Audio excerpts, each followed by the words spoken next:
Umurku sekarang sudah 50 tahun, sudah tua. Istriku meninggal 2 tahun yang lalu karena sakit kanker payudara. Anakku satu-satunya laki-laki. Aku ingat mungkin 1 tahun setelah pernikahan kami, istriku baru positif hamil. Seorang bayi laki-laki yang sangat kuharapkan akan menjadi penerusku. Aku ingat betapa bahagia dan bangganya aku ketika anakku lahir. Arjuna, begitu aku memberi nama.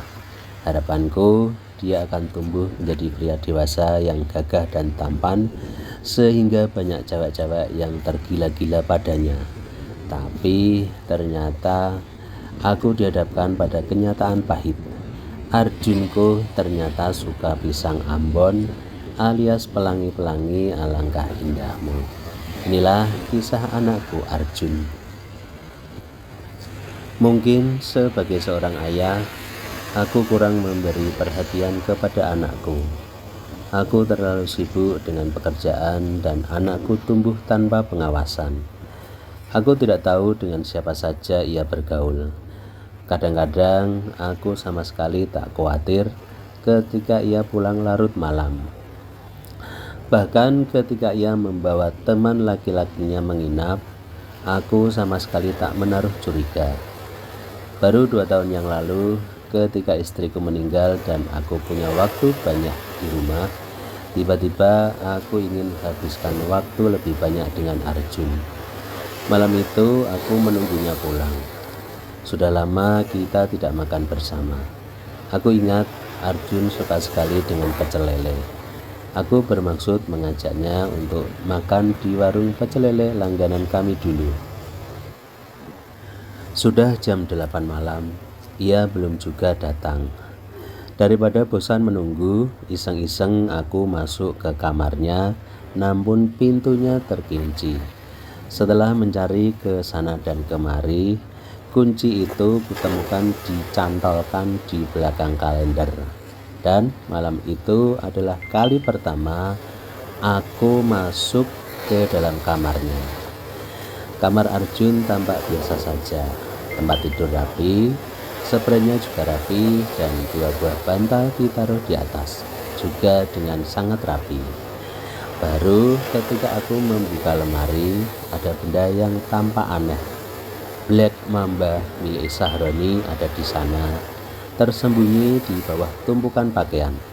Aku mengambilnya, mengamatinya sebentar, lalu menimang-nimangnya. Besar sekali, pikirku. Selain benda aneh yang persis plek ketiplek dengan milikku itu, aku juga menemukan beberapa majalah pria dewasa. Semuanya berisi gambar pria. Ada yang memamerkan lengannya yang besar. Ada yang duduk dengan posisi sembarang, seolah ia difoto ketika seseorang mendorongnya hingga akan jatuh. Banyak majalah. Aku semakin kebingungan dengan koleksi Arjun ini. Dari dalam lemari, aku juga menemukan pakaian yang tipis-tipis dan transparan.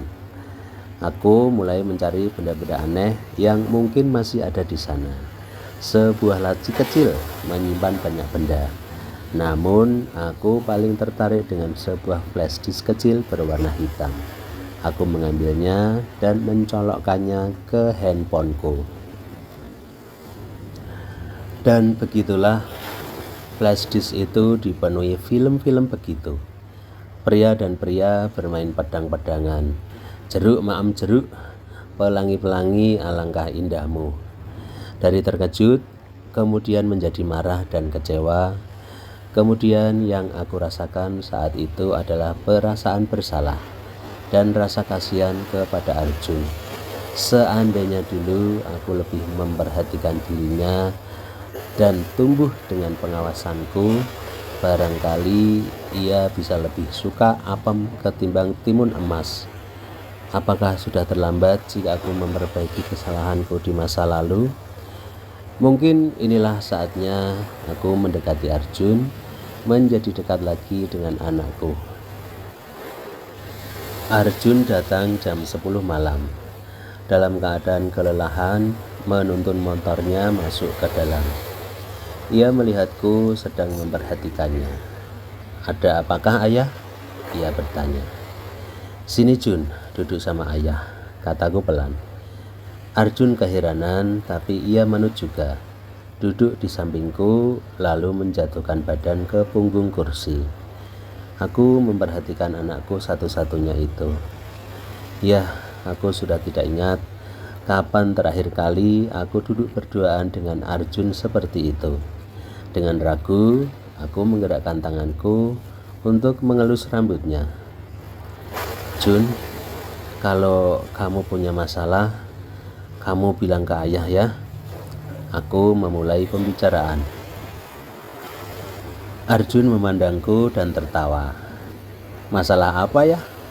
"Keuangan. Kalau itu saya memang selalu kurang." Arjun mencoba bercanda.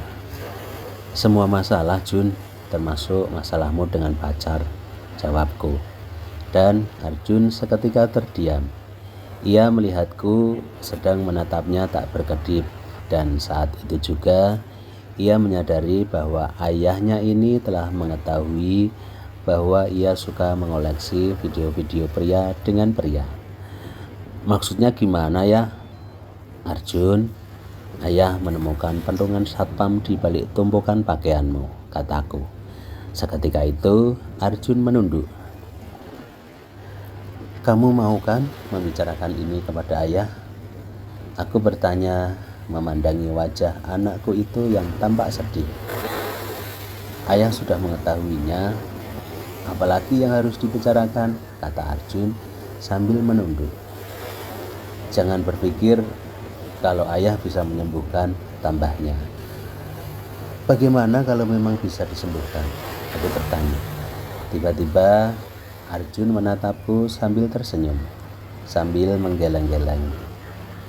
"Apa ayah berpikir saya tak ingin disembuhkan? Saya juga ingin ya, seperti laki-laki lain di desa ini, menikah, punya anak," Arjun berkata sambil memandangku, seperti sedang menahan tangis.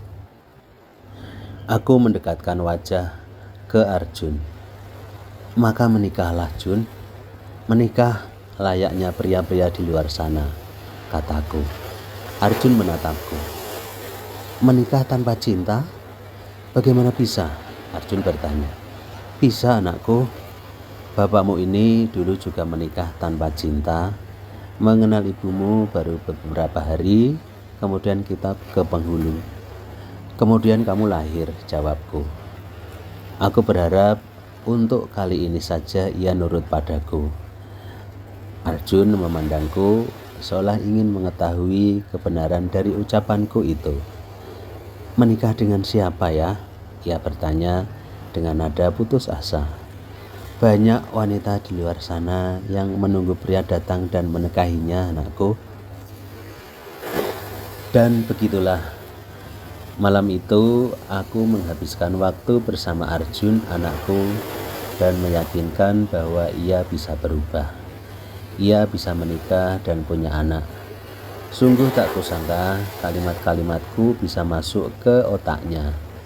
Arjun tak lagi mempertimbangkan, tapi ia sudah memutuskan untuk mencari wanita untuk ia nikahi. Bulan itu Arjun benar-benar ingin menjadi laki-laki normal, dan ia tak malu lagi untuk bercerita tentang seorang pemuda bernama Sugiri yang berhasil ia hindari. Ia bisa menolak ajakan untuk melakukan pertemuan dengan pemuda bernama Sugiri ini. Dan inilah untuk pertama kalinya Arjun mengucapkan terima kasih kepadaku karena bersedia mendukungnya. Dulu anakku berpikir bahwa aku akan murka dan mengusirnya dari rumah jika aku mengetahui ia mengoleksi Black Mamba. Bulan itu juga aku mengontak beberapa teman untuk mencarikan jodoh buat anakku Arjun. Ternyata tidak sesulit yang dibayangkan Arjun. Seperti kataku, banyak wanita-wanita di luar sana yang menunggu pria datang untuk menikahinya. Adalah Siti Markonah dari Demak yang akhirnya menjadi pilihanku. Gadis ini jarang keluar rumah. tidak mengenal yang namanya jalan-jalan sore sambil cuci mata, atau naik motor bersama besti, lalu teriak-teriak di jalanan seperti orang mabuk. Siti Markona ini menurutku pas jika mendampingi Arjun. Pertemuan segera diatur, dan malam minggu pukul 7 malam, aku dan Arjun sudah meluncur ke Demak.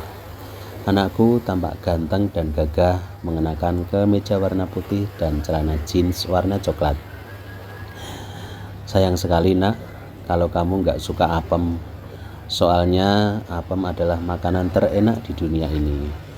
Ayahmu saja yang sudah tua masih pengen nikah lagi dan maem apem lagi, kataku dalam hati. Arjun tampak ragu-ragu saat sudah sampai di depan rumah orang tua Siti Markona. Ia memandangku. Ayah, bagaimana kalau ini tidak berhasil? Bagaimana kalau aku tidak bisa berdiri alias? Arjun berkata dengan khawatir. Aku memegang bahu Arjun, menatapnya tepat di mata. Arjun, tidak apa-apa jika kamu tidak berhasil. Tidak apa-apa jika kamu gagal. Bahkan seandainya perkawinanmu berakhir dengan perceraian, juga tidak apa-apa. Aku meyakinkan anakku, kau akan baik-baik saja. Bahkan jika kamu masih suka dengan Black, itu juga sangat boleh-boleh saja. Kamu tidak perlu berubah sayang. Kamu tetap menjadi dirimu sendiri. Tapi kamu harus menikah. Aku berhenti berkata-kata lalu tersenyum. Dan aneh bin ajaib, kalimat-kalimatku itu berhasil meyakinkan Arjun. Ia ikut tersenyum, kemudian dengan tanganku yang masih melingkar di bahunya, kami melangkah dengan mantap ke rumah orang tua Siti Markona. Dan sebulan kemudian terjadilah pernikahan sederhana. Dan 1 tahun kemudian lahirlah cucuku yang bernama Joko Sudewo, anak mungil hasil dari perkawinan Arjuna dan Siti Markona. Benar kan? Tidak ada yang perlu dikhawatirkan di dunia ini. Semua pasti baik-baik saja.